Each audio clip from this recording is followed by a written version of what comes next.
Hey dear learners, I hope you all are doing good. Heredity and crime के बारे में आज हम डिस्कस करने वाले हैं.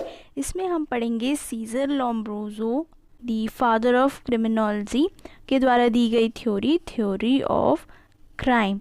इससे पहले हम डिफरेंट थ्योरीज़ का डिस्कस कर चुके हैं. It is also one of the most important theory जो कि हेरिडिटी को क्राइम से रिलेट करता है. एंथ्रोपोलॉजिस्ट जो थे बायोलॉजिकल और एंथ्रोपोलॉजिकल रिसर्च से एक मस्त सा अच्छा सा कोरिलेशन इस्टेब्लिश किया था, that was between heredity and crime. अब हेरिडिटी क्या होती है? उन्होंने ये देखा कि जो हेरिडिटी मीन्स कोई भी एक ट्रेट है वो एक पर्सन को अपने फोर फादर्स से मिला है, मतलब कि अपने फादर से मिला है, उसके फादर को वो ट्रेट उसके ग्रैंडफादर से मिला था और उसके ग्रैंडफादर को वो ट्रेट अपने खुद के फादर से मिला था. तो इस तरह से कोई भी क्रिमिनल टेंडेंसी पास होती है थ्रू दी ब्लड लाइन पूरी फैमिली में. इस चीज़ की स्टडी की थी लोम्ब्रोजियन एंथ्रोपोलॉजिस्ट ने. वहीं पे साइकेट्रिस्ट का ये कहना था कि जो क्राइम है, जो क्रिमिनल टेंडेंसी है, वो कहीं ना कहीं एक मेंटल डिसऑर्डर होती है की वजह से हो सकती है. कोई भी मेंटल एबनॉर्मलिटी होती है जो कि पर्सन के डेविएंट बिहेवियर का रीज़न होती हैं, या तो फिर पर्सन की क्रिमिनलिटी का भी रीज़न हो सकती हैं.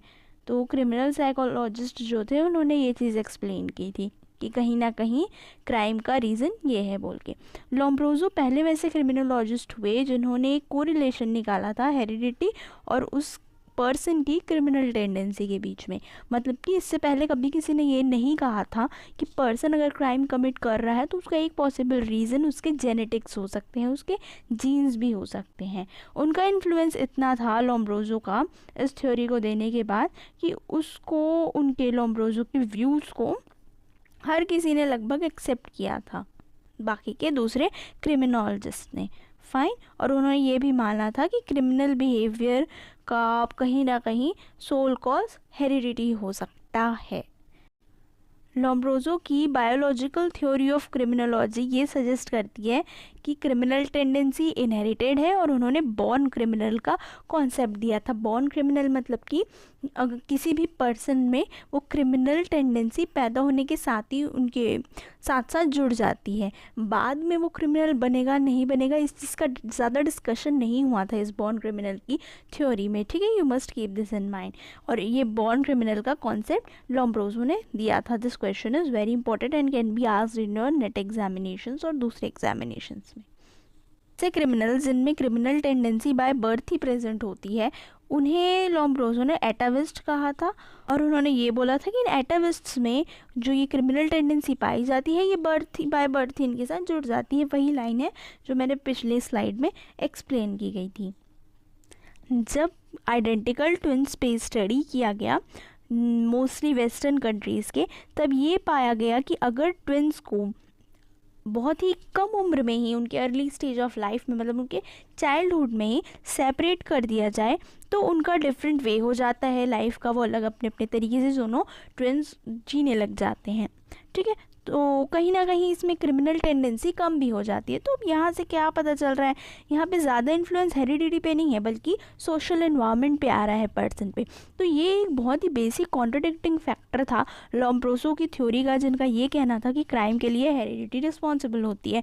क्योंकि कहीं ना कहीं ये पॉइंट खुद ही इस चीज़ को कॉन्ट्रडिक्ट कर रहा था कि अगर पर्सन को उसके अर्ली स्टेज ऑफ लाइफ में सेपरेट कर दिया जाए अपने सिबलिंग से, अपने ट्विन ब्रदर या सिस्टर से, तो उसकी क्रिमिनल टेंडेंसी तो कम हो जा रही है. इसके अलावा कुछ ऐसे रेसेस होते हैं, क्लैन्स और ट्राइब्स होते हैं जैसे कि जिप्सीज़ वेस्टर्न यूरोप में, जहाँ पे बहुत ज़्यादा क्रिमिनल एक्टिविटी देखने को मिल सकती है. वैसे क्लैन के लोग, वैसे ट्राइब के लोग जो कि क्रिमिनल एक्टिविटी के लिए मोर प्रोन हैं. इंडिया के भी दो ट्राइब्स का यहाँ पे एग्जाम्पल दिया है, कंजर्स एंड लोहार इन राजस्थान एंड बलूचीज़, जो कि कॉमन नोमैडिक ट्राइब्स हैं. नोमैड्स मतलब कि who often travel from one place to another place. वो भी क्रिमिनल ट्रेड्स या फिर क्रिमिनल एक्टिविटीज़ को परस्यू करते हैं as a way of their life, मतलब कि उनके लिए बहुत कॉमन है क्रिमिनलिटी को प्रैक्टिस करना. अब अगेन ये जो उनकी क्रिमिनल प्रैक्टिसेस है वो किसी हेरिडिटी का रीज़न नहीं है. ठीक है, उन्हें ये ज़रूरी नहीं है कि ये क्रिमिनल ट्रेड्स अपने फोर फादर्स से ही मिले हैं, बट वो क्यों ये क्रिमिनल टेंडेंसीज रखते हैं? बिकॉज उनका एनवायरनमेंट ही ऐसा है, वो क्रिमिनल एनवायरनमेंट में ही कहीं ना कहीं they are born and brought up. तो which is why it is a reason कि क्यों वो क्रिमिनल टेंडेंसीज रखते हैं, but not heredity. So again that is one of the most and main contradicting point of the born criminal concept जो कि Lombroso ने रखा था। क्रिमिनल ऑफेंसेस जो कि ट्राइबल कम्युनिटीज़, आदिवासी कम्युनिटी के पीपल कमिट करते हैं, वो मोस्टली क्यों होता है? किसी अंधविश्वास की वजह से हो सकता है, कोई सुपरस्टिशियस बिलीव जैसे कि विचक्राफ्ट कास्ट करना, है ना, ये सब चीज़ों की वजह से भी हो सकता है, या तो फिर कोई सेक्सुअल इंटेलिजेंस हो सकता है, या तो liquor consumption which is the sole cause of many crimes. जैसे फेस्टिवल के टाइम पे लोगों ने लिकर कंज्यूम कर लिया और वो किसी क्वारल में इंडल्ज हो गए, है ना, कोई बहुत ज़्यादा उन पर मारपीट हो गई, तो यहाँ पे तो हेरिडिटी कहीं से भी रिस्पॉन्सिबल नहीं है। इसीलिए ये कहा गया है कि सोशो कल्चर कंडीशन कैसी है पर्सन की, वो भी बहुत बार ऐसे हमेशा, I should say most of the time मायने रखती है कि पर्सन क्यों क्रिमिनल बिहेवियर एग्जीक्यूट कर रहा है। अगर कोई पर्सन है, उसका फादर क्रिमिनल टेंडेंसीज में इन्वॉल्व था, तो it might not be necessary कि सन भी उन चीज़ों में इन्वॉल्व हो। अगर उसको अच्छा सोशो कल्चर इन्वायरमेंट मिलता है, वही कोई पर्सन जिसके फादर का कोई भी इन्वॉल्वमेंट नहीं था क्राइम में, वो कभी कभी क्रिमिनल टेंडेंसीज एग्जीक्यूट कर सकता है, एग्जिबिट कर सकता है, इन केस अगर उसका सोशो कल्चर इन्वायरमेंट ही क्रिमिनलिटी शो करता है, क्रिमिनल्स वाला रहा है। तो कुछ समय बाद ने लोम्ब्रोसो ने अपने इस ही थ्योरी को, अपने इस बॉर्न क्रिमिनल के व्यू पॉइंट को थोड़ा सा मॉडिफाई किया। जब उन्हें क्रिटिसिज्म मिलने लगा तो फिर उन्होंने ये कहा कि 1/3 of criminals by nature he criminal type के होते हैं, और जो बचे हुए 2/3 हो गए वो होते हैं इनसेन क्रिमिनल्स, को इडियट, एम्बायसिस, पैरानोइक्स, ये सब भी कह सकते हैं।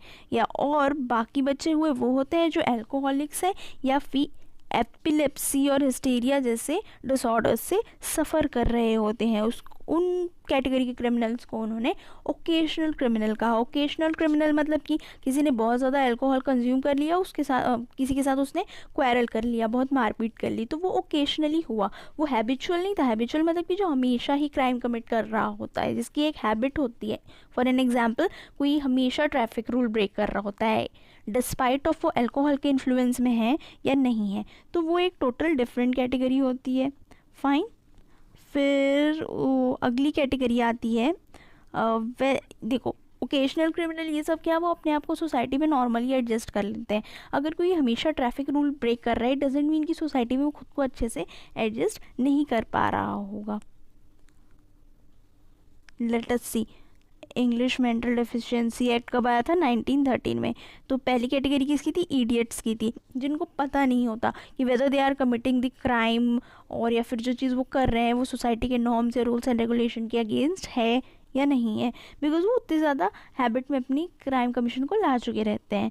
फिर इम्बेलिसेस, फीबल माइंडेड क्रिमिनल और morally insane criminal. Let us have a look at each one of them in detail. देखो, मॉरली इंसेन मतलब कि यहाँ नाम से ही समझ आ रहा है कि उन्हें एथिक्स और मॉरल से कुछ ज़्यादा लेना देना नहीं होता है। फीबल माइंडेड क्रिमिनल्स जो कि अपनी किसी भी मेंटल एबनॉर्मलिटी या डिसऑर्डर्स की वजह से क्राइम कमीशन में इन्वॉल्व हो जाते हैं।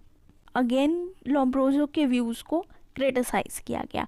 ये मानना था कि ज़रूरी नहीं है कि अगर कोई पर्सन एपिलेप्टिक है या फिर मेंटली इंसेन है तो वो क्रिमिनल ही हो, क्योंकि criminal tendencies are solely based on the difference between the right and wrong.